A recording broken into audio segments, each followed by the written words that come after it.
A paz do Senhor, povo lindo de Deus, para você que é novo por aqui, eu sou a diaconisa Tânia Anjo e já vou pedir para você, se você não é inscrito, se inscreva nesse canal, curta, comente, compartilhe, pelo menos com mais uma pessoa que você está ajudando a esse canal a levar o ensino da palavra de Deus, ok?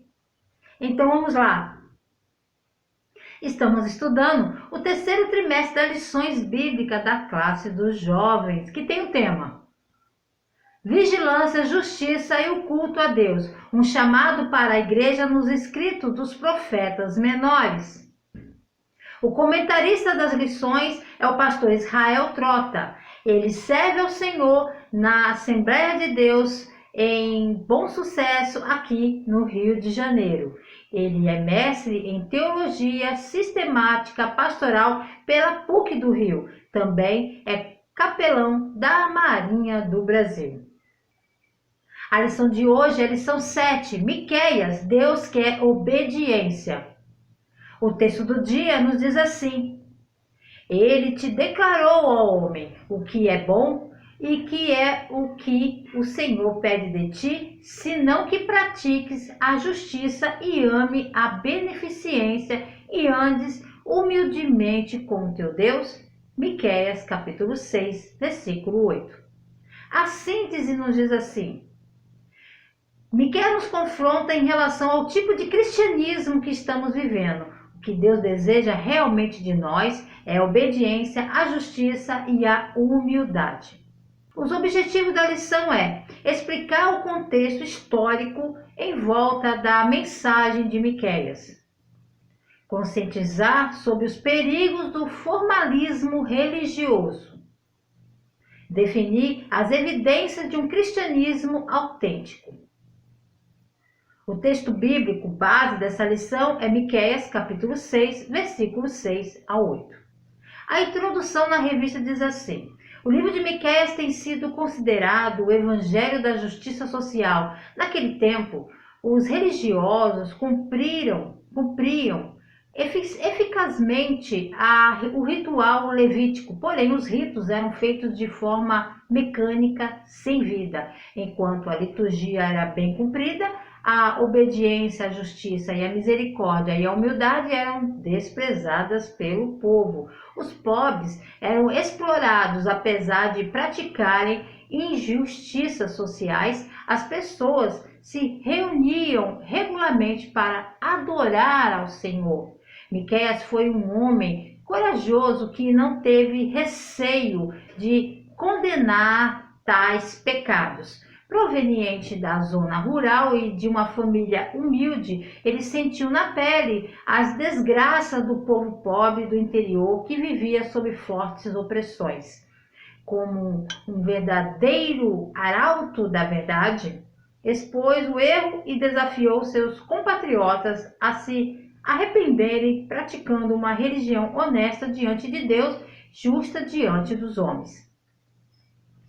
Muitas das acusações de Miqueias contra Israel e Judá envolvem a injustiça dessas nações para com os humildes, negócios injustos, roubos, maus tratos a mulheres e crianças, e um governo que vivia no luxo com o trabalho árduo do povo de sua nação. Suas três ideias principais eram seus pecados, sua destruição e sua restauração. Tópico 1, Miqueias. Um camponês simples. O nome Miqueias significa quem é semelhante a Jeová. Ele era nativo de Moresete, uma comunidade rural localizada no limite de Judá, bem distante do centro urbano, Jerusalém, de onde se tornavam as principais decisões políticas da nação. Essa cidade ficava a cerca de 40 quilômetros a sudoeste de Jerusalém. Era um homem simples que representava os camponeses. Suas ilustrações foram quase todas tiradas da vida agrícola.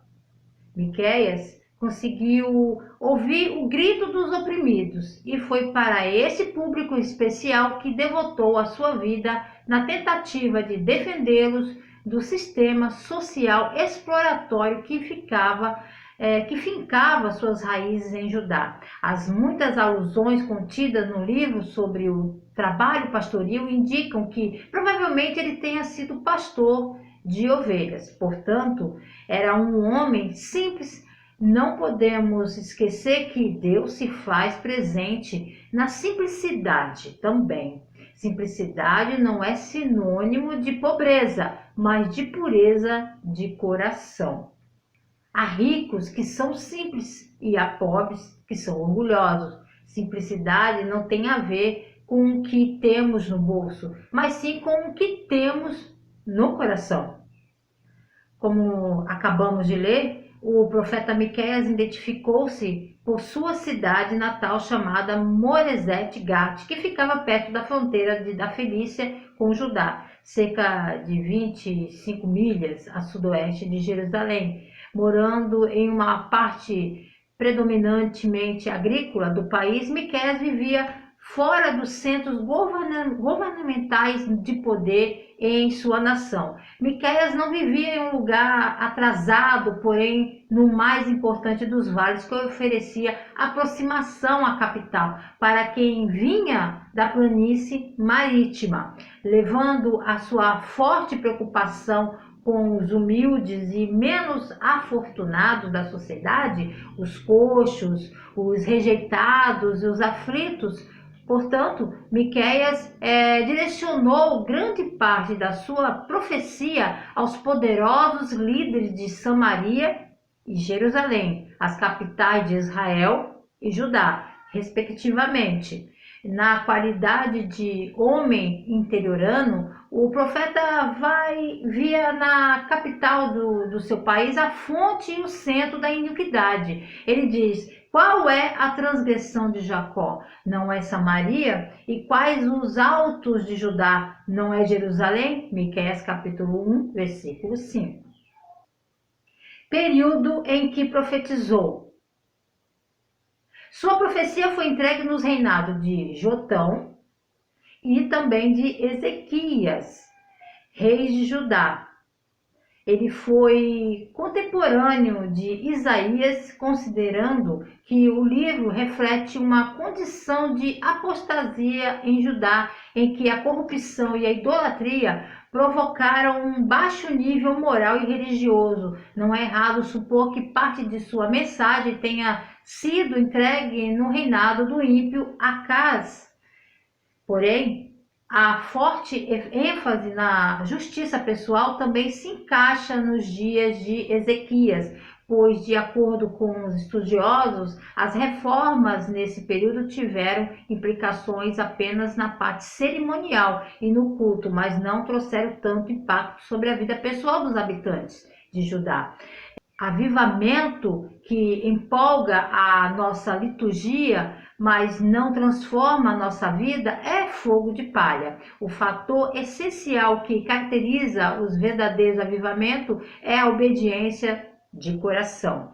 Hayden Whitson Tozer foi um pastor, escritor e conferencista, dizia que se não pretendemos nos transformar, não devemos orar pedindo o avivamento. Não adianta termos culto com uma liturgia animada se não andamos em retidão para com Deus. Não somos justos para com o próximo.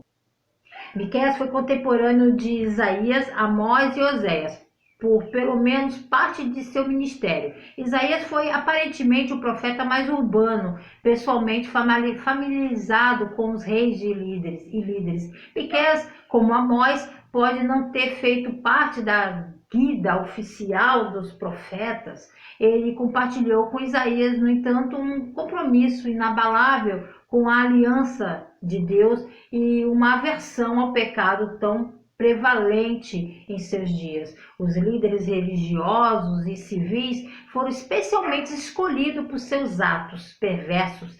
Deus estava muito descontente com os habitantes da terra que professavam fidelidade a ele por meio de uma demonstração externa e hipócrita de devoção e serviço religioso.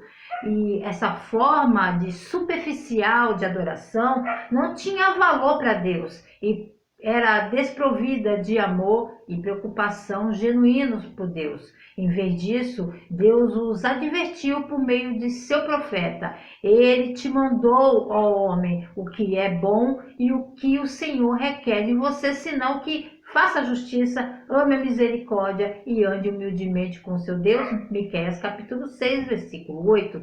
A escritura se aplica tanto aos cristãos atuais quanto às pessoas na época de Miqueias. Jesus pregou uma mensagem semelhante contra a hipocrisia aos líderes religiosos e políticos de sua época. Estrutura e mensagem do livro. Embora fosse oriundo do sul, Miqueias profetizou para os dois reinos, Israel e Judá, sendo sua mensagem destinada primeiramente às respectivas capitais, Samaria e Jerusalém. Na Bíblia, a utilização das capitais muitas vezes representa as nações. Nesse modo, em muitas ocasiões, Damasco representa Síria, Nínive, a Assíria, Samaria, a Israel e Jerusalém, a Judá. As residências reais ficavam situadas nas capitais e nesses centros governamentais é que se estabelecia a política e o tom moral que governava as nações. Porém, grande parte da sua mensagem foi entregue a Judá. O livro é formado por uma coleção das profecias concisas. São 7 capítulos dispostos em 3 partes principais que começam com a mesma fraseologia: ouvi. O verbo no imperativo demonstra a urgência da mensagem. A expressão ouve envolve tanto a questão de escutar com atenção, quanto destaca a importância de obedecer ao que está escutando. A justiça nacional de Judá tinha entrado em colapso. O juízo se aproximava. Sua mensagem era importante e deveria ser escutada com atenção. Ele testemunhou idolatria, práticas comerciais malignas, desonestidade, trapaça, suborno e lutas internas e corrupção. Deus não permitiria que essas práticas pecaminosas continuassem. A punição com fome, guerra e cativeiro nacional ficaria logo e iria cair sobre o povo, a menos que eles respondessem à mensagem de advertência do profeta e se arrependessem de sua maldade. Os governantes eram os principais culpados, pois eram responsáveis por levar o povo ao pecado, apesar de possuírem conhecimento das leis de Deus. Religiosa, econômica e socialmente, Israel e Judá estavam em declínio e finalmente e infelizmente a história mostra que a teimosia dessas nações, em particular de seus líderes, levou a tristeza, a amargura, no final ao cativeiro nacional. Tópico 2. Denúncias e exortações. Corrupção e materialismo. Os israelitas foram envenenados pela ambição, pelo luxo e pelo materialismo, a ponto de ignorarem os valores morais e espirituais. A riqueza de Jerusalém e Samaria provocou um êxodo rural em grande escala. Os ruralistas mudaram para essas cidades em busca de melhores condições de vida. Ao chegarem, eram explorados por uma nova classe de ricos inescrupulosos. Com o tempo, pediam tudo quanto não cobravam mais nada, se vendiam como um escravo. Existiam leis estabelecidas por Deus que protegiam os pobres. A terra era do Senhor. Se um pobre precisasse vender sua terra para saldar uma dívida, o acordo só era válido até o ano do jubileu, quando então todas as terras eram devolvidas a seus donos originais. A possessão era vendida, não a terra. Chama-se no ano do jubileu aquele que vinha depois de 7 anos sabático. No 50º ano, os pobres tinham direito à herdade restaurada, porém essa lei estava sendo ignorada. Tudo era mancomunado com os juízes, sacerdotes e profetas. As decisões do judiciário promoviam a injustiça e os pobres não denunciavam o esquema de corrupção porque estavam envolvidos nesse suborno cruel.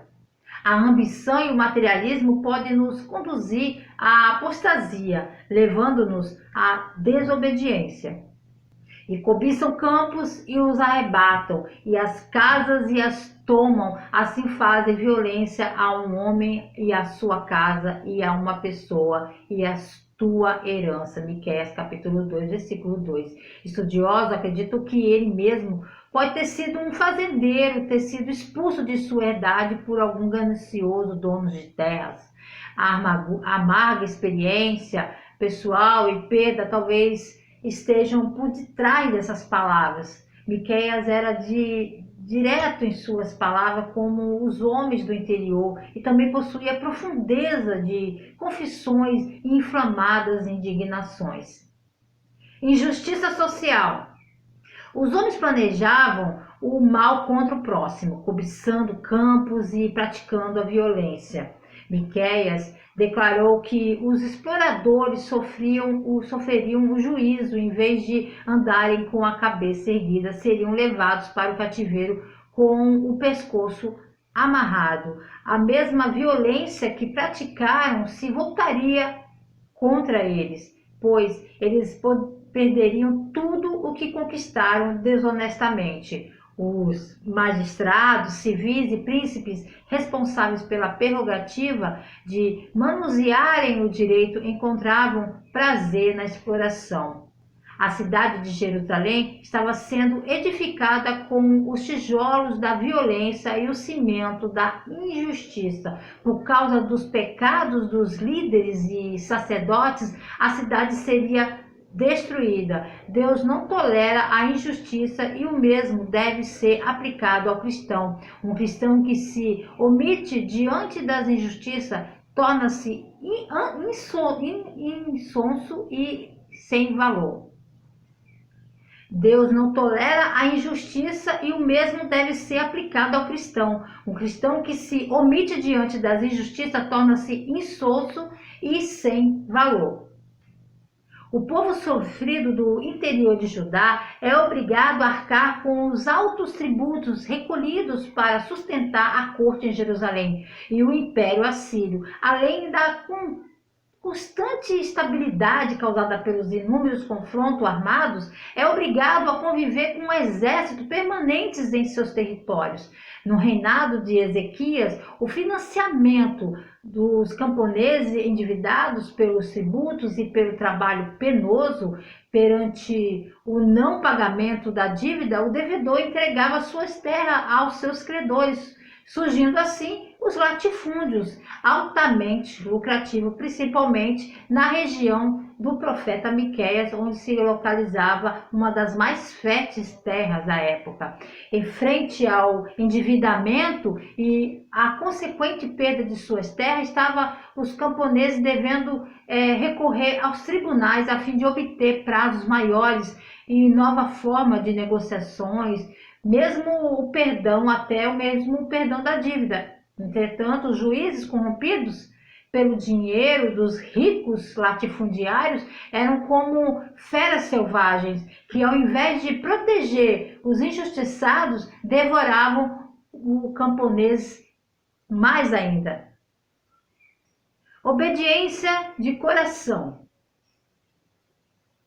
A despeito de tantos pecados e injustiça, os homens apresentavam-se como religiosos. Os cultos e sacrifícios permaneciam respaldados pela lei. Os profetas e sacerdotes continuavam exercendo suas funções, porém eram corruptos. A questão crucial não era a falta de culto ou de religiosidade, mas de uma verdadeira conversão a Deus. O que Deus exigia de seu povo era a obediência de coração. A evidência de uma religião sincera é a obediência de coração a Deus. A melhor medida de uma vida espiritual autêntica não são os sacrifícios, não são os discursos, não são os cultos empolgantes não são as lágrimas, mas a obediência de coração. Miqueias nos mostra que é possível ser religioso sem ser convertido.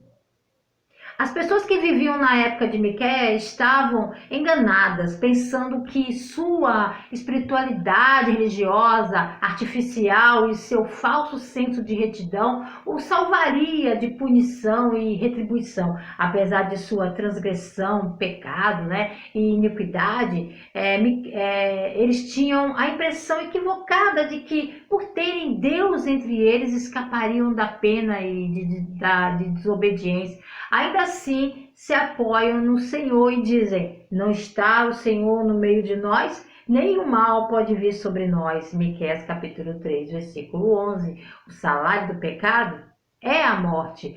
Esta é uma lei de Deus a qual todos os humanos estão sujeitos. Afirmar ser um cristão, dizendo não, está o Senhor entre nós, mas não está disposto a viver de acordo com a palavra de Deus, certamente levará a mais problemas e angústias. Tópico 3. Juízos e promessas. O juízo divino. Os pecados de Israel e Judá fizeram Deus sair de seu lugar santíssimo para instaurar um tribunal e trazer o juízo sobre a terra. De acordo com Miqueias, a locomoção de Deus não era motivada por um passeio comum. Ele saía da sua augusta habitação para marchar em direção à guerra. A batalha era contra os pecados em Jerusalém e Samaria. A capital nortista se reduzia a um monte de pedras e os ídolos construídos seria despedaçado. O quadro apresentado era de completa destruição. Jerusalém sofreria o cativeiro babilônico como forma de purificação. O povo de Deus estava no banco dos réus e seria julgado pelo Criador. Nossos pecados jamais ficarão impunes diante de Deus. Prestaremos conta de nossos atos. Uma religiosidade aparente pode enganar e convencer pessoas, mas jamais satisfará o nosso Deus, que tudo vê e tudo sabe. Lembremos-nos que Ele esquadrinha nossos corações. Jesus citou o texto de Miqueias capítulo 7, versículos 5 e 6, em Mateus 10, 21 e 35, para mostrar a rejeição da verdade que ele estava pregando em seu tempo. Traria aquela mesma condição de castigo no tempo de Oséias. Paulo também se refere a isso em Romanos capítulo 1, do versículo 28 ao 32, mencionando que a depravação social está sempre ligada à rejeição da verdade. O Messias prometido.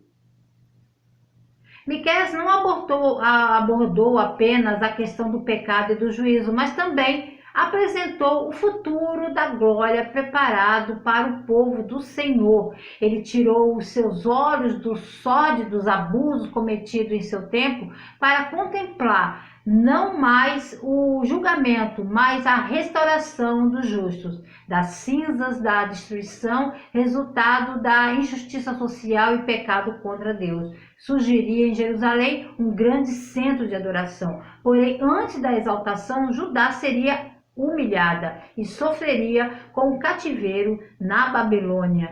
Nesse versículo, a imagem que o profeta traz é de uma mulher que sofre com as dores de partos, mas finda a aflição, saboreia as alegrias da maternidade. O profeta anunciou a vinda do Senhor de Israel ao mundo, termo comumente empregado no Antigo Testamento para se referir a Deus. Ele surgiria em uma cidade de Judá, Belém. Seria justo, diferente dos magistrados da sua época, apacentaria o povo na força do Senhor. Jerusalém seria como um orvalho que refrigeraria o mundo. É impressionante como, o despeito dos nossos erros, Deus está sempre planejando o melhor para nós.